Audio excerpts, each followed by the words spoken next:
Digital Assam 2.0 চেনেলটোৰ এটা নতুন ভিডিঅ'লৈ আপোনালোক সকলোকে পুনৰবাৰ স্বাগতম জনাইছোঁ।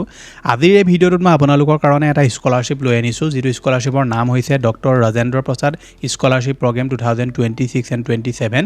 এই স্কলাৰশ্বিপটোত সেইসকল ছাত্ৰ ছাত্ৰীয়ে এপ্লাই কৰিব পাৰিব যিসকলে ক্লাছ 10 আৰু 12 পাছ কৰিছে। স্কলাৰশ্বিপটোৰ পৰা আপোনালোকে 30,000 টকা পৰ্যন্ত লাভ কৰিব পাৰিব। গতিকে এই স্কলাৰশ্বিপটোত আপুনি কেনেকৈ এপ্লাই কৰিব লাগিব, কি নথিপত্ৰ আপোনালোকৰ প্ৰয়োজন হ'ব, কিমান পাৰ্চেণ্টেজৰ আপোনালোকৰ প্ৰয়োজন হ'ব, ইনকাম আপোনালোকৰ কিমান হ'ব লাগিব, প্ৰত্যেকটো কথা আমি এই ভিডিঅ'টোত ডিটেইলত আলোচনা কৰিম। গতিকে আপুনি যদি এবাৰ মেট্ৰিক পাছ কৰিছে বা হায়াৰ ছেকেণ্ডাৰী পাছ কৰিছে তেনেহ'লে এইটো এটা বেষ্ট স্কলাৰশ্বিপ যিটোত আপোনালোকে এতিয়া এপ্লাই কৰিব পাৰে।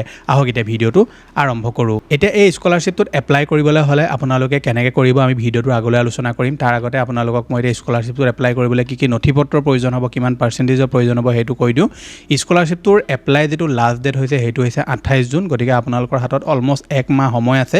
ইয়াৰ ভিতৰত আপুনি স্কলাৰশ্বিপটোত এপ্লাই কৰিব লাগিব। এতিয়া স্কলাৰশ্বিপটো তেওঁলোকে দুটা কেটেগৰীত ভাগ কৰি দিছে। প্ৰথমটো কেটেগৰী হৈছে যিসকলে 10 পাছ কৰিলে আৰু দ্বিতীয়টো কেটেগৰী হৈছে যিসকলে 12 পাছ কৰিলে। এতিয়া প্ৰথমে 10 যিসকলে পাছ কৰিছে ৰিচেণ্টলি তেওঁলোকৰ কেটেগৰীটো চেক কৰি লওঁ। ইয়াৰ কাৰণে আমি এতিয়া ভিউ ডিটেইলছ অপশ্যনটোত ক্লিক কৰিম। এতিয়া যিসকল ছাত্ৰ ছাত্ৰীয়ে এইবাৰ ক্লাছ 10 পাছ কৰিছে তেওঁলোকৰ এটলিষ্ট 65% মাৰ্ক থাকিব লাগিব। গতিকে আপোনালোকৰ যদি 65% মাৰ্ক আছে তেনেহ'লে আপুনি এপ্লাই কৰিব পাৰিব। The annual parental income must not exceed Indian rupees 8 lakh from all sources. গতিকে আপোনালোকৰ যিটো পেৰেণ্টেল ফেমিলি ইনকাম হয় মানে এনুৱেল ইনকাম হয় সেইটো 8 লাখ টকাতকৈ ওপৰত হ'ব নালাগিব। গতিকে যথেষ্ট এটা ভাল এমাউণ্ট দিছে। 8 লাখ টকা খুব কম সংখ্যক মানুহৰে থাকে এনুৱেল ইনকাম। গতিকে আপোনালোকৰ যদি 8 লাখ টকাৰ তলত হয় তেনেহ'লে আপুনি ইয়াত এপ্লাই কৰিব পাৰিব। Note preference will be given to কোন ছাত্ৰ ছাত্ৰীক এই স্কলাৰশ্বিপখনত প্ৰেফাৰেঞ্চ দিয়া হ'ব সেইটো আপোনালোকক কৈ দিওঁ। যিসকল ছাত্ৰ ছাত্ৰীয়ে গভৰ্ণমেণ্ট স্কুলৰ পৰা পাছ কৰিছে তেওঁলোকক প্ৰিফাৰেঞ্চ দিয়া হ'ব। যিসকল প্ৰব্লেম আছে তেওঁলোকৰ ডিজেবিলিটি যদি কিবা আছে তেনেকুৱা ক্ষেত্ৰত সেইসকলক বেছিকৈ ইয়াত প্ৰিয়ৰিটি দিয়া হ'ব, মানে প্ৰেফাৰেঞ্চ দিয়া হ'ব। Student from north eastern region and aspirational ডিষ্ট্ৰিক্টক যিসকল ছাত্ৰ ছাত্ৰী ডিষ্ট্ৰিক্টৰ যিসকল ছাত্ৰ ছাত্ৰী আছে তেওঁলোকক বেছিকৈ ইয়াত প্ৰেফাৰেঞ্চ দিয়া হ'ব। অৰ্থাৎ আমাৰ নৰ্থ ইষ্টৰ যিসকল ছাত্ৰ ছাত্ৰী আছে তেওঁলোকক এই স্কলাৰশ্বিপখনত বেছিকৈ প্ৰেফাৰেঞ্চ দিয়া হ'ব। লগতে যিসকলে গভৰ্ণমেণ্ট স্কুলৰ পৰা মেট্ৰিক বা হায়াৰ ছেকেণ্ডাৰী পাছ কৰিছে তেওঁলোকক এই স্কলাৰশ্বিপটোত বেছিকৈ প্ৰেফাৰেঞ্চ দিয়া হ'ব।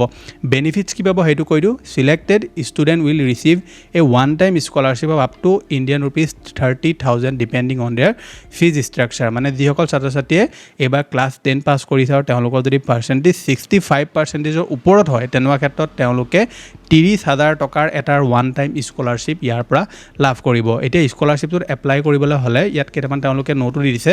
The scholarship amount can only be used to cover academic expenses such as tuition fees, books, study material, accommodation and other educational related costs. আপোনালোকৰ এই স্কলাৰশ্বিপটোৰ যিটো পইচা দিব এই পইচাটো দিয়াটো ডিপেণ্ড কৰিব আপোনালোকৰ ফিজ ষ্ট্ৰাকচাৰটোৰ ওপৰত। মানে আপুনি ক্লাছ 10 পাছ কৰি এতিয়া কি পঢ়িছে, কোনখন কলেজত পঢ়িছে, তাৰ ফিজ ষ্ট্ৰাকচাৰটো কেনেকুৱা, মানে কিমান আপোনালোকৰ কষ্ট হ'ব, কিমান আপোনালোকৰ টিউশ্যন ফিজ, এই সকলোবিলাক বস্তু তেওঁলোকে আপোনালোকৰ যেতিয়া ইণ্টাৰভিউ ল'ব বা আপোনালোকক যেতিয়া কিছুমান কুৱেশ্যন সোধা হয় স্কলাৰশ্বিপত এপ্লাই কৰাৰ পাছত তেতিয়া আপোনালোকক সেই বস্তুখিনি চাইও তেওঁলোকে আপোনাৰ এমাউণ্টটো তেতিয়া এটা ডিক্লেয়াৰ কৰিব পাৰে।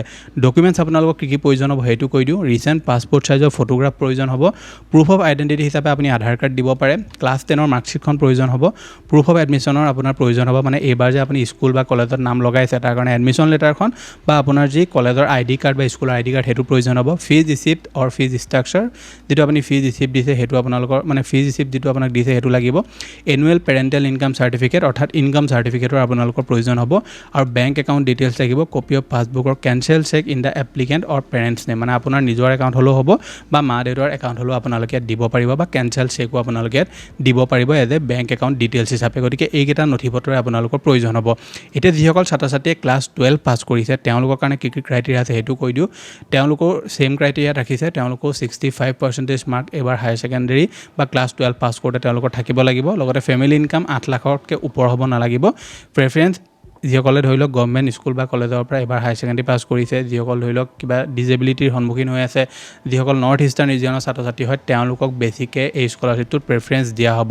বাকী আপোনালোক যিসকল ছাত্ৰ ছাত্ৰী এবাৰ ক্লাছ 12 পাছ কৰিছে তেওঁলোককো ছেইম এই স্কলাৰশ্বিপটোৰ পৰা 30,000 টকা দিয়া হ'ব। মানে যিসকল ছাত্ৰ ছাত্ৰীয়ে এইবাৰ ক্লাছ 10 বা 12 পাছ কৰিলে অৰ্থাৎ মেট্ৰিক পাছ কৰিছে বা হায়াৰ ছেকেণ্ডেৰী পাছ কৰিছে তেওঁলোকক এই স্কলাৰশ্বিপটোৰ পৰা 30,000 টকা তেওঁলোকক দিয়া হ'ব ডকুমেণ্টছ আপোনালোকৰ একেখিনিয়ে প্ৰয়োজন হ'ব ইয়াত কিন্তু আপোনালোকক এটা এক্সট্ৰা ডকুমেণ্টছৰ প্ৰয়োজন হ'ব সেইটো হৈছে ক্লাছ 10ৰ মাৰ্কশ্বিটখনো আপোনাৰ লাগিব ক্লাছ 10 যিসকলে পাছ কৰিছে তেওঁলোককতো ক্লাছ 10ৰ মাৰ্কশ্বিট লাগিবই যিসকলে ক্লাছ 12ও পাছ কৰিছে তেওঁলোকক ক্লাছ 12ৰ মাৰ্কশ্বিট আৰু 10ৰ মাৰ্কশ্বিট দুইখনৰ প্ৰয়োজন হ'ব বাকী আপোনালোকৰ ইনকম চাৰ্টিফিকেট লগতে proof of identity recent passport size photograph এইখিনি আপোনালোকৰ একেই প্ৰয়োজন হ'ব এতিয়া স্কলাৰশ্বিপটোত এপ্লাই কেনেকৈ কৰিব স্কলাৰশ্বিপটোত এপ্লাই কৰিবলৈ হ'লে আপোনালোকে ইয়াত এপ্লাই নাও অপশ্যন এটা দেখিব ইয়াত ক্লিক কৰিব ক্লিক কৰাৰ পাছত ইয়াত আপোনালোকে দেখিছে ক্ৰিয়েট নিউ একাউণ্ট বুলি এটা অপশ্যন পাব ইয়াত আপুনি ক্লিক কৰিব পাৰে বা সাইন ইন উইথ গুগল কৰিবও পাৰে আপোনালোকে একাউণ্ট এটা ক্ৰিয়েট কৰি ল'ব ক্ৰিয়েট একাউণ্ট অপশ্যনটোত গৈ ইয়াত একাউণ্টটো ক্ৰিয়েট কৰোঁতে আপুনি নাম্বাৰ দিব লাগিব নেম তাৰপৰা মোবাইল নম্বৰ পাছৱৰ্ড এইখিনি বস্তু ফিল কৰিব বা directly sign up with Google অপশ্যনত ক্লিক কৰি আপুনি গুগল একাউণ্ট এটা চিলেক্ট কৰি আপোনালোকে স্কলাৰশ্বিপটোৰ কাৰণে এটা একাউণ্ট ক্ৰিয়েট কৰিব পাৰিব তাৰ পৰা আপোনালোকৰ